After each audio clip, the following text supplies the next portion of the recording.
Hello everyone, welcome to lecture 20. So, just a brief recap. Till now we have discussed about symmetric key cryptography in the presence of a passive adversary or an eavesdropper who can just eavesdrop the communication happening between the sender and the receiver.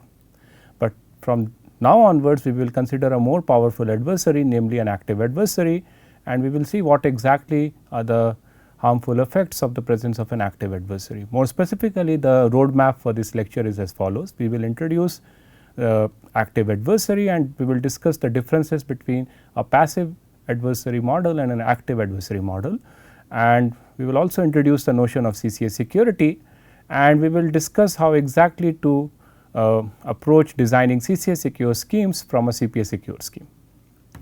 So, let us start our discussion by discussing the differences between the passive adversarial model and the active adversarial model. So, in the passive adversarial model, the scenario is the following. We have a sender and a receiver with a shared key agreed upon by some magical mechanism, and say sender has a sequence of messages which it has encrypted by using some encryption algorithm which is publicly known, and a ciphertext are communicated over a publicly known channel where an adversary can eavesdrop and read the ciphertext. Right. So, in the passive adversary model, the adversary can only read the contents of the ciphertext, and adversary does not have any power to change the ciphertext contents, to reorder them, to insert new ciphertext of its own, to delete some ciphertext, etc. That means, the only capability of the adversary in the passive adversarial model is the reading capability. Whereas, if we go to the active adversarial model, then the scenario is the same with respect to the sender and the receiver, namely a pre-shared key is agreed upon between the sender and the receiver. Sender has a sequence of messages encrypted by some encryption process, and now we assume that we have a powerful adversary who is active, and what exactly I mean by active adversary is that it can not only read the ciphertext communicated by the sender, but it's allowed to, the adversary is allowed to change the contents of the ciphertext. It can insert new ciphertext of its own, or it can reorder the ciphertext sequence as sent by the sender. So, that is why the number of ciphertext here and the ciphertext which are actually communicated by the sender, they are denoted by C sub 1 to C sub L, whereas the ciphertext or the bit strings which are actually received by the receiver, they are denoted by C dash sub 1, C dash sub 2, like that, C dash sub T, where T could be different from L, and each Ci dash may not be equal to the corresponding Ci and so on, right. So, that means, in the active adversarial model we have a more powerful adversary who is more powerful compared to the adversary in the passive adversarial model. So, now what we are going to illustrate is that as soon as we consider a more powerful adversarial model, namely an active adversary, whatever encryption schemes that we had seen till now, namely whatever candidate CPA secure schemes we have discussed till now, all of them can be broken in the presence of an active adversary. That does not mean that the encryption schemes that we have discussed are insecure. They are secure in a weaker adversarial model, namely a passive adversarial model where the adversary is restricted only to eavesdrop. But as soon as we go to a more powerful adversarial model, namely the active adversarial model, our goal through this illustration is to show how an active adversary can break the CPA secure scheme. So, we consider an email application service, and we assume that we have a mail server whose domain name is mail.com, and we assume that each email header, the first part of the email header is the identity of the receiver. That means, the email header will have the format to followed by the recipient name at mail.com. So, that will be the syntax of the email header in this application, and we assume that in this application all the users who are using the service of mail.com, it has a pair of secret key pre-shared and secretly available to the user and a corresponding mail server. So, for example, Alice will have a pre-shared key K sub A which is available to Alice and to the mail server and not known to anyone else. In the same way, we assume another user of the system, say Bob has an email has a secret key k sub b which is shared between the mail server and Bob. And like that, if we have n number of users, we assume that each user has a pair of each user has a secret key which is shared between that specific user and the mail server. So, that is the setting we are assuming here, and the way this application works is as follows. You can imagine that any encrypted mail which comes to the email server, the email server decrypts that email using the key of the corresponding user from which, or from the corresponding sender from which the email is coming, and then once the email is decrypted, then the email server passes the header from which it learns the recipient of that email, and hence the corresponding email is forwarded to that particular recipient. So, for instance, if Alice is interested to send a mail say message M or a mail M to Bob, then Alice will prepare a plain text where the first part of the plain text will be the identity of the recipient. In this case, the content of U will be the binary representation of the string to bob@mail.com, followed by whatever email she wants to communicate to Bob. So, that will be the plain text of the Alice if she wants to send an email to Bob, and what Alice is going to do is it is going to encrypt that email using some CPA secure encryption process. So, we assume that we are using the counter mode of operation of block cipher or AES, for instance counter mode of operation of AES to encrypt the email content, where the secret key which is used to encrypt the message is the key k sub a, which is shared between Alice and the mail server. So, that will be the encrypted mail which Alice will communicate to the mail server. Now, once the encrypted email comes to the mail server knows that the email is coming from Alice, and it decrypts as per the counter mode of decryption, and the key which is used for decryption is the key which is shared between the mail server and the Alice, namely k sub a, and after decryption the mail server recovers the corresponding plain text which it parses at the identity of the recipient followed by the mail content. So, in this case the mail server finds that the recipient of the email is Bob, and hence it forwards the email to Bob. So, I am assuming that the mail is forwarded as it is in clear to Bob, but you can imagine to provide more privacy, Bob can further encrypt the email M using the key KB using any CPA secure encryption process. So, that is the way this system works. So, now what we are going to show in this illustration is that if we assume that our adversary is an active adversary, that means we assume that we have a malicious user in the system who is active and its name is say Charlie. So, what we are going to see is that is it possible for a malicious Charlie to redirect a mail from Alice to Bob to its mailbox without actually Alice or the mail server knowing about this fact, right. And we are assuming here that Charlie is an active adversary, that means it is not only allowed to eavesdrop the communication between Alice and the mail server, but it can insert its own ciphertext, it can reorder ciphertext and so on. So, we are no longer in the passive adversarial model, and our goal is to show that indeed it is possible for a malicious Charlie to redirect a mail from Alice intended for Bob to actually Charlie's email box, right. So, basically the way system is operated is as follows. Just recall that Alice has encrypted an email and the ciphertext was C, which was communicated from Alice to Bob, and now what the malicious Charlie does is it does the following. It intercepts the encrypted email which is going from Alice to the email server, and the goal of the Charlie now is as follows. Once it intercepts the encrypted email, namely the ciphertext C, the goal of the Charlie is to produce a new ciphertext which I denote by C hat and forward it to the mail server, so that the modified ciphertext or the ciphertext C hat which is now forwarded to the email server when decrypted using the counter mode of operation using the key k sub a produces an email produces a message content where the email content remains the same, namely M as sent by the Alice, but the recipient address namely U hat,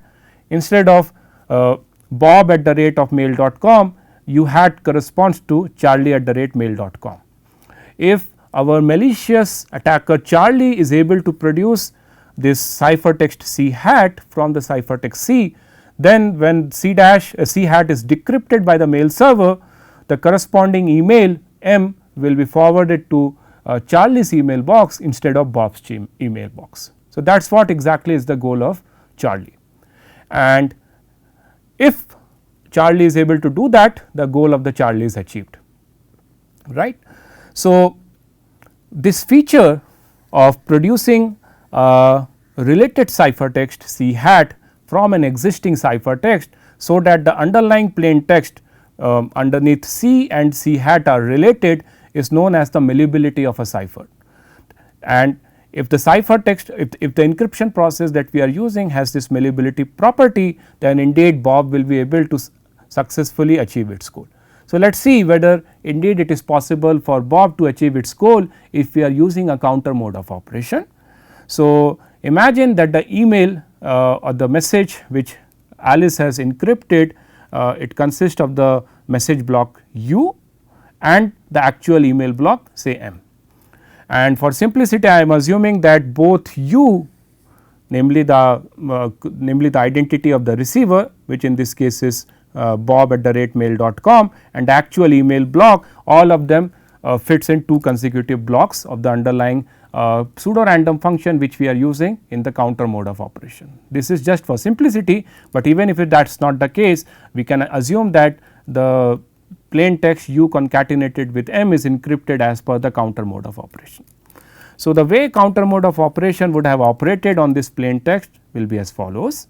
Alice would have picked a random value of the counter, and that will be the 0th ciphertext block. And since in this particular example we are assuming that the plain text consists of 2 blocks, the ciphertext will consist of 2 blocks, namely C1 and C2, where C1 will be obtained by first evaluating the underlying keyed PRF with the key k sub A at the block input counter plus 1, and by evaluating the same keyed PRF with the key k sub A with the block input counter plus 2, and the resultant outputs are used as the pads for masking the message blocks U and the M, and that gives you the corresponding ciphertext blocks C1 and C2. So, basically what it means is that C1 is the XOR of the message block U with the value of the keyed PRF at this counter value, and the ciphertext block is basically the XOR of the message plain text content M with the PRF output and at the input counter plus 2. And our malicious Charlie is aware of this fact, because it knows the encryption process which is used by Alice to produce the ciphertext C. Now, what is the goal of malicious Charlie? Its goal is to basically take this ciphertext C consisting of 3 blocks C0, C1 and C2 and produce a related ciphertext C hat satisfying the property that we had discussed earlier. So, here is how the malicious Charlie can prepare the modified ciphertext C hat. C hat basically consists of 3 ciphertext block, where the 0th ciphertext block is the same as the 0th ciphertext block of the original ciphertext, namely the value of the counter which was used by Alice is retained as it is, and the second ciphertext block, namely C2 of the modified ciphertext and the original ciphertext remains the same, because the ciphertext block C2 actually is the encryption of the plain text which the malicious Charlie wants to be forwarded to Charlie's mailbox. So, it does not want to mess up with the second ciphertext block in the modified ciphertext. But if you see, the first ciphertext block in the modified ciphertext block in the modified ciphertext is set to the XOR of the first ciphertext block of the original ciphertext and the value U XORed with U hat. And as you can see that the value U as well as U hat are known to the malicious Charlie. U in this case is the string, binary string corresponding to bob@mail.com, and U hat is the binary string corresponding to the string charlie@mail.com. And if you see, if we do the XOR of C1 with U and U hat, then since C1 is actually an encryption of u, namely it is a value of your keyed PRF at the counter value counter plus 1 XORed with u, and if we further XOR it with u and u hat, then the effect of u and u cancels out. So, in a sense the modified block the first block of the modified ciphertext now actually corresponds to the encryption of the string u hat under the counter value counter plus 1 as per the counter mode of operation. And if our malicious Charlie prepares C like this and forward it to the mail server, when the mail server decrypts this this modified ciphertext thinking that it is actually coming from Alice, the mail server will decrypt it as per the counter mode of operation using Alice key, and after decrypting it will learn that the mail is supposed to be delivered to Charlie's mailbox, and it will forward the mail to the inbox of the Charlie instead of the email box of the Bob, and neither Alice nor mail server will be aware of this fact, right. So, what we have seen here is basically a malicious Charlie or an active Charlie can introduce a related ciphertext by exploiting the malleability property of the counter mode of operation, and it can end up identifying what was encrypted in the actual ciphertext, and this violates the privacy requirement of our encryption process. This does not, I stress that this does not mean that the counter mode of operation is not secure. It is secure under the CPA attack model, where the adversary is only assumed to be an eavesdropper and it can only issue encryption oracle service. But now the attack that we had seen here is a more powerful attack which is not captured by the CPA attack model. Namely, the attack that we had seen in this example corresponds to the fact that adversary has control over what gets decrypted, namely it gets access to the decryption oracle service, because the malicious Charlie what it has done is its goal was to identify what is encrypted in C, and to do that it has prepared a modified ciphertext and forwards that ciphertext to the receiver, namely the mail server, who actually decrypts the modified ciphertext,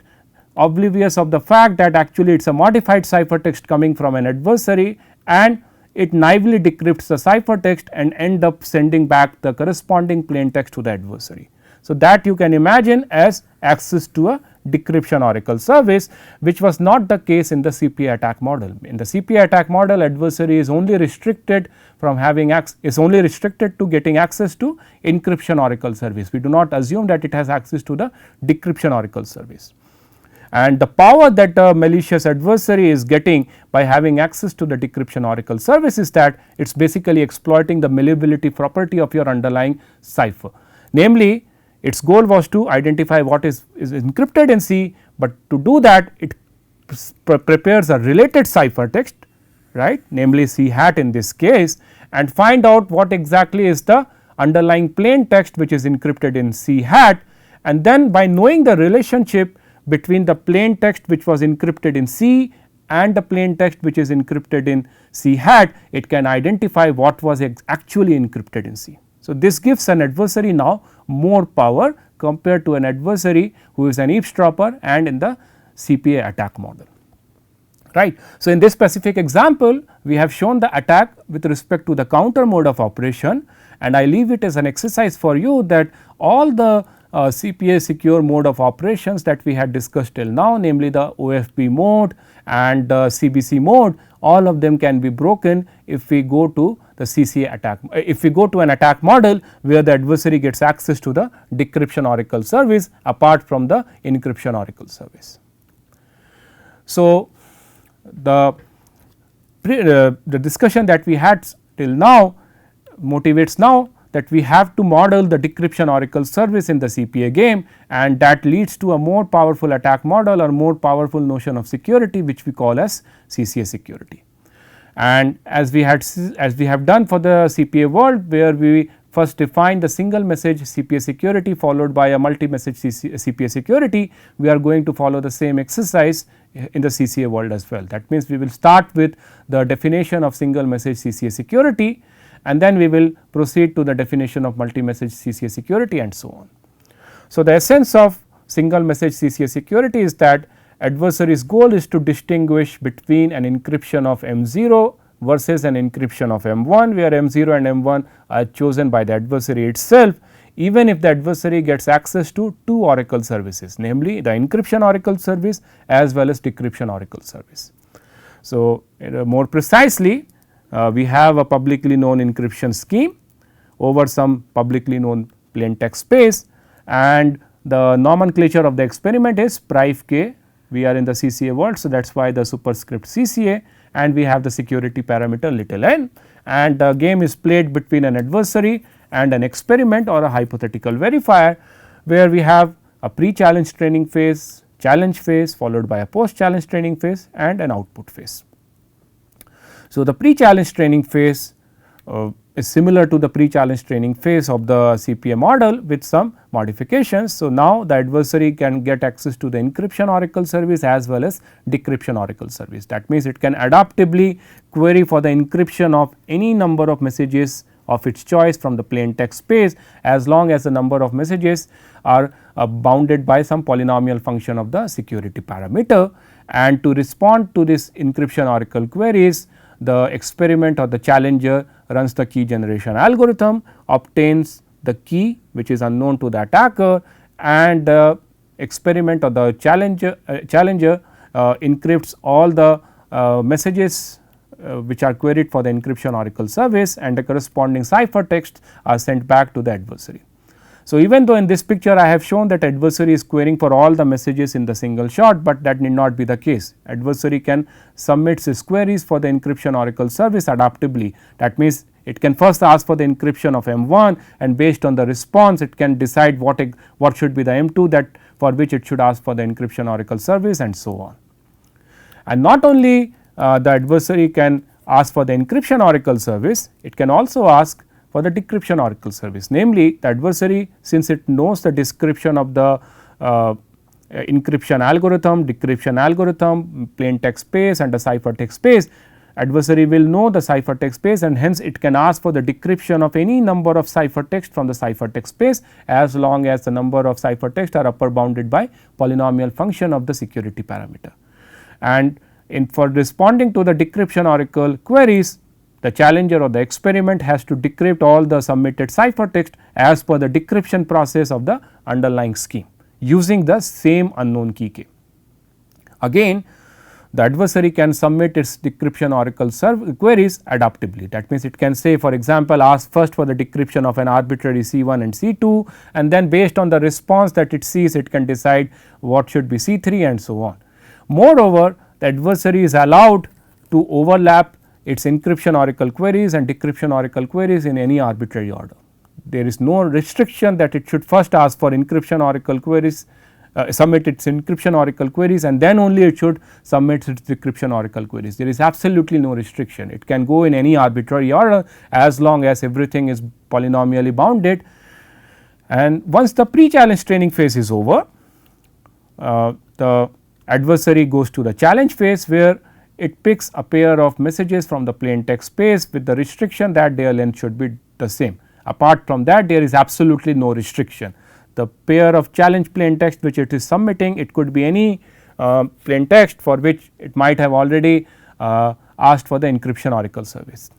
And to respond to the challenge plain text, the experiment randomly selects one of the messages with probability 1 by 2, it could be M0, or with probability 1 by 2, it could be M1, and once the challenge plain text M sub B is decided by the experiment encrypts the challenge plain text, and the challenge ciphertext C star is given to the adversary, and the challenge for the adversary is to identify what exactly is encrypted in C star.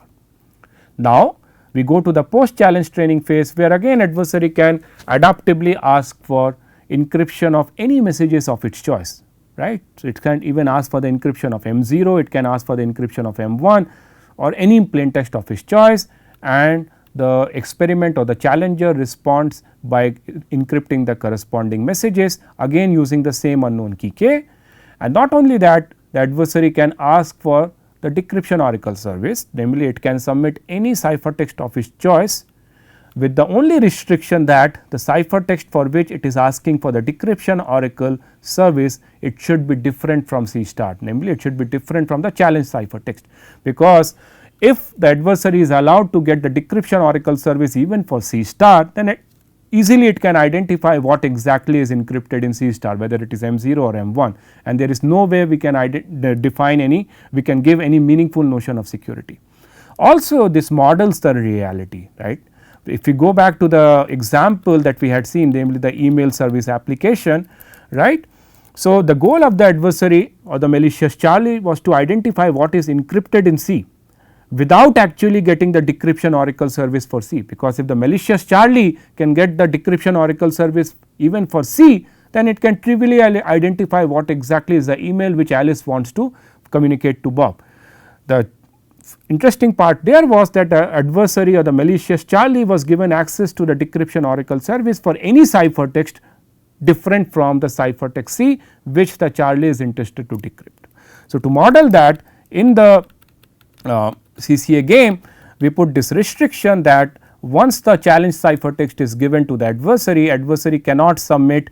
a decryption oracle service for a challenge ciphertext. Apart from that, it can modify any number of bits of the challenge ciphertext, and those ciphertext it can submit for decryption as a some query for the decryption oracle service, and the experiment should respond back to those decryption oracle queries by decrypting all those ciphertext and returning back the corresponding plain text.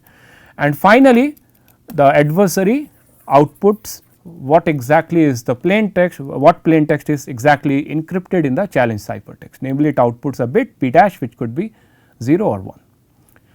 Now our definition of CCA security or CCA message, single message CCA security is that we say that this publicly known encryption process pi is single message semantically secure in the CCA world, or single message CCA secure if for any polynomial time adversary A participating in this CCA game there exists a negligible probability or negligible function such that the probability of our adversary correctly identifying the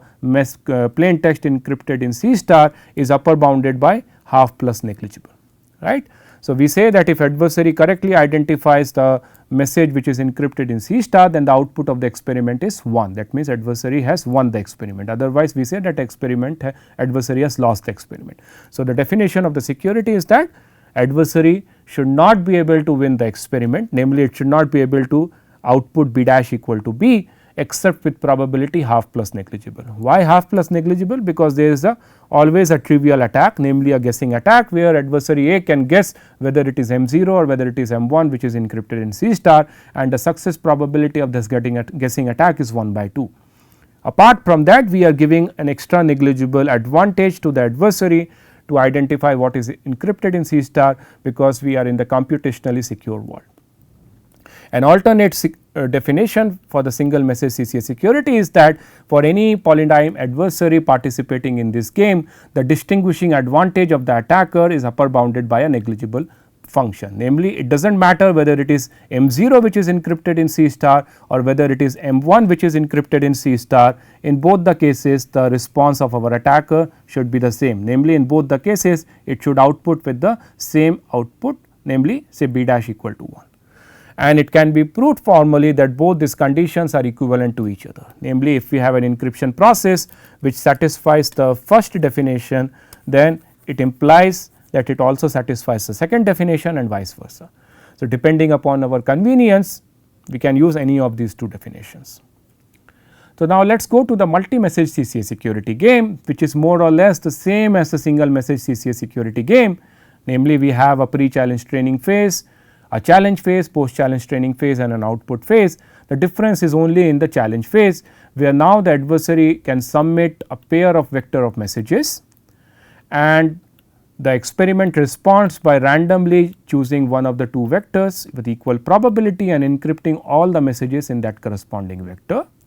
And in the post challenge training phase, the adversary is prevented from getting the decryption oracle service for any ciphertext in the challenge ciphertext vector. So these are the modification in the multi-message CCA security game, and our definition is we say encryption process is multi-message CCA secure if for any polynomial time adversary the probability of adversary winning the experiment or correctly identifying which vector has been encrypted is upper bounded by half plus some negligible function in the security parameter, or equivalently the distinguishing advantage of the adversary is upper bounded by some negligible function in the security parameter. So, that is our definition of multi-message CCA security, and interestingly, as it was the case in the CPA world where the single message CPA security and multi-message CPA security are equivalent, we can prove formally that even in the CCA world single message security and multi-message security are equivalent,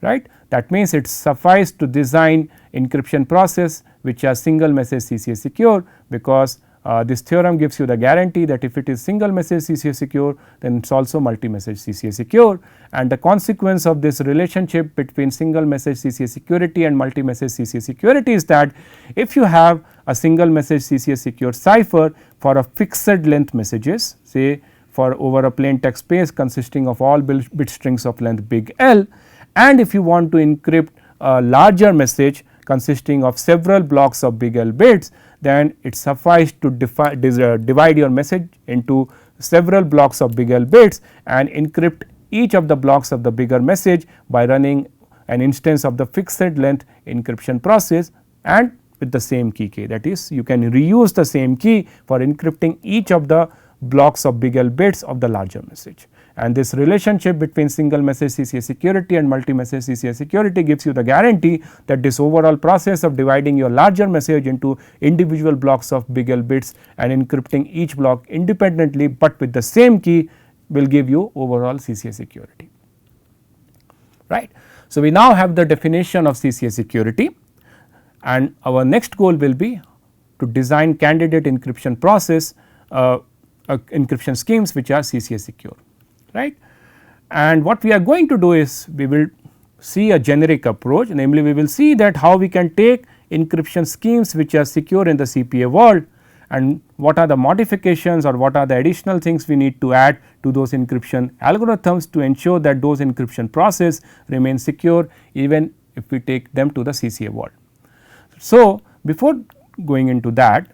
let us try to understand the difference between the CPA world and the CCA world. The only difference is that in the CCA world adversary is given an additional access, namely it is given an additional access to the decryption oracle service, and the way this gives more power to the adversary is that the adversary can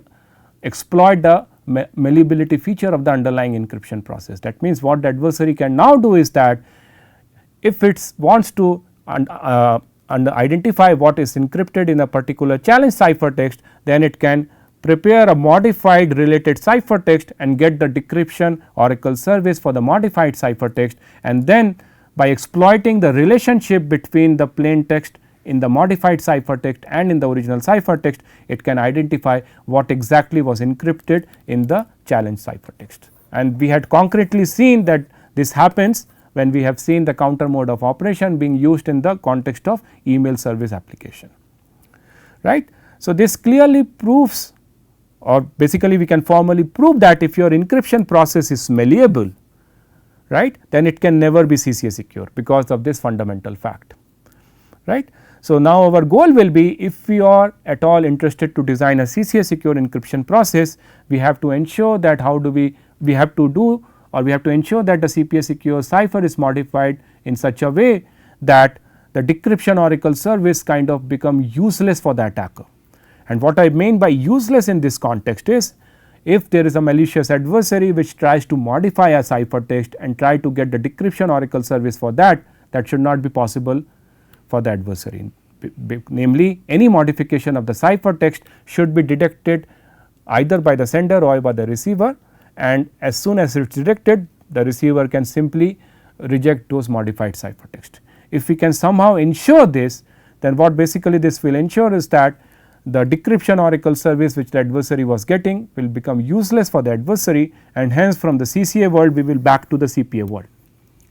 right. So, that is a generic approach we are going to follow for designing CCA secure encryption scheme, namely we will take any existing CPA secure schemes, and on top of that we will make modifications so that the decryption oracle service becomes useless for the adversary, such by ensuring that any modification of a ciphertext which has communicated by a legitimate sender and forwarded to the receiver, but blocked by a malicious adversary and change or en route to the receiver gets detected by the receiver. So, that will be our generic approach. In the next lecture we will see how exactly we are going to make those modifications. So, that brings me to the end of this lecture. To summarize, in this lecture we have introduced the notion of malicious adversary or active adversary, which is a more powerful notion of adversary, where adversary is not only allowed to eavesdrop the communication between the sender and the receiver, but the adversary is allowed to modify the ciphertext, it is allowed to insert new ciphertext, reorder ciphertext and so on. And not only that, we also assume that the adversary is given access to the decryption oracle service. We also discussed that how a candidate CPA secure encryption process, namely the counter mode of operation, can be broken if we take it to the CCA secure world. Thank you.